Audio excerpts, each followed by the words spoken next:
Research, Computing, and Engineering, Episode 3, with Anshu Dubey from the ASC Flash Center at the University of Chicago.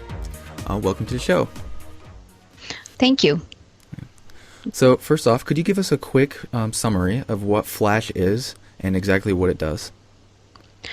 Flash is a publicly available software that was primarily designed to simulate the reactive flows that are found in astrophysical phenomena.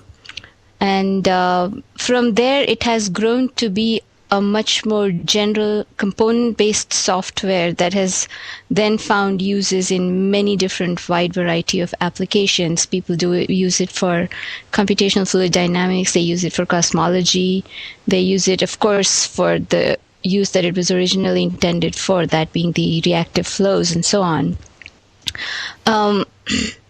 And it really is a component-based code whereby it's not a single application code. You can generate many different applications by combining different components and even different implementations of the same component.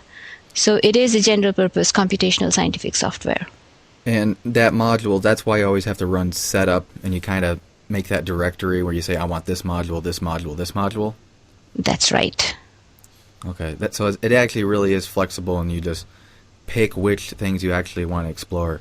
I actually got exposed to Flash with somebody who was using it to actually watch a very high intense laser interaction with a metal plate. Yeah, because it basically said it was a very high intensity energy at one point instantaneously. Right. No, it's been used in many unusual circumstances. One of our more we conducted a user survey a few years ago, and some of the responses were quite interesting. There was one person at, for example, HP, who used Flash every time he swapped in and out his disks, because if he did something wrong, Flash would find the problem for him. So it was that demanding of his disk system? Yes. So this must actually be, this code truly requires like what you would call like terascale resources. I mean, really large systems. Flash is not something you run on a relatively small system. That's not true. You can run it on a workstation also. The point is that if there is anything the matter with, so you can run simple, small problems on your workstation. You can get Flash, you can unload it, you can use it on your Apple laptop, and it'll run on Apple laptop with G-Fortran as long as you have HDF5 and MPI installed on it. But you can only do a very small set of problems in that kind of environment. Where you need a really large scale, so the scale of the machine that you need is really dependent on the problem you're trying to solve, rather than the code itself. So for the kind of problem Flash was actually designed for, how large of a system do you normally see people using? So we do, for example, in Flash Center, we do exploratory 2D runs on a simple cluster that's got 16 nodes. But then the real 3D simulations for one set of problems take about 4,000 to 8,000 CPUs on the Argonne Intrepid system, and another one uses 8K to 16K CPUs on the same Intrepid system. So it scales pretty well with problem size. Right, and we've actually scaled the code all the way to the full machine. Wow, that's pretty impressive. Yeah. But of course, when you get to that point, I/O becomes a serious issue, so we don't really run the production runs at that level. But so the I/O was actually something that was interesting about Flash. Flash was my first introduction to parallel I/O, specifically MPI I/O. And you guys actually implemented that, especially in the new version. You guys had a major release of Flash at the beginning of last year. Flash 3 came out. Yes. And you had actually made I/O was a plug-in module, just like your different physics systems were. And you had serial HDF5, parallel HDF5, and now you actually have parallel net CDF as well as general Fortran I/O. Yes. Was this mostly to deal with the I/O problem while you did it this way? Well, at one time we got an access to a really large Blue Gene L machine at Livermore, 64,000 processes, and with a notice of less than 3 weeks, and none of our I/O packages scaled. So they did have HDF5 implemented on it. They did have NetCDF, and we even attempted straight MPI I/O, but not one library scaled. So if you were doing 1,000 processors, you would take X amount of time. If you were doing 2,000, it would take 2X. If you were doing 4 times, it would take 4X. We didn't have a choice. In that short notice, we had to come up with a direct I/O, which would be direct writes from Flash. And that was a pretty hairy experience, because when you run on 64,000 processes, actually we ran 32,000 processes, you would get a single time snapshot would have 32,000 files. And, on the fly, we had to keep modifying things. So we've always kept as the last resort backup available with the code from that point on. That's pretty crazy. So you would have 32,000 files per time step. And like I know when I was running it... Per time snapshot, because we don't output every time step. Yeah, like you say, like write a plot file every so many... Yeah.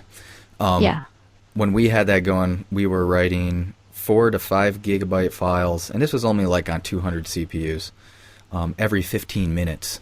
And so it'd be nuts to be writing 32,000 files every 15 minutes. So when you said you weren't scaling, you were just waiting on I/O all the time. If we didn't do that, yeah. But in this case, what happened was we didn't realize initially, for example, that a directory can only handle so many files. So we run into a situation where you simply type an ls, and 15 minutes later you're begging the systems guys to kill the job. Yeah, no, that's because it crazy. couldn't handle it. But as a direct I/O itself, it was very fast. So then we had to write tools to stitch it all up together. That's actually still got to be pretty fun in its own right. Okay, so Flash scales, the computation scales to a large number of CPUs. I/O, sometimes you have to be careful what it scales to. What differences have you actually seen between like the parallel HDF5 implementation and the parallel NetCDF implementation? So for the longest time, we haven't been able to use parallel NetCDF in production mode because they had this limitation on the file size. You couldn't write a single file that was greater than 2 gigabytes because of whatever reason. But it so happened that originally when we did experimentation between HDF5 and PNetCDF was significantly faster. Since that time, we realized that we weren't exploiting the collective operations fully when we were using HDF5. And when we do that, the performances of the two are comparable. But we still haven't succeeded in using NetCDF in production mode because the fix for the file size is relatively new. Okay. So you would recommend users sticking to the HDF5 in Flash 3, sticking to the HDF5 parallel for larger jobs? I would say that if their output files are 2 gig or less, they might want to try NetCDF, but otherwise they should stick with HDF5. Okay. What about in the future? The CDF project has actually switched to using HDF5 as its underlying file format. Do you see that affecting the direction you guys go in the future? To the best of our knowledge, that's only the CDF project, not the PNetCDF project. Okay. And you don't see those actually getting rolled together into the future? I don't think so, because at least from what I know of my discussions with the I/O people here at Argonne National Lab, the people who are behind PNetCDF, there are issues with the way HDF5 handles metadata on really large-scale parallel file systems. Okay. Which they have identified it, and so they're trying to get around that in their own implementation, but then that sort of speaks against using HDF5 as an underlying base. That's actually interesting, because right now using HDF5 as the underlying is a option in NetCDF4, and so you can either use it or not.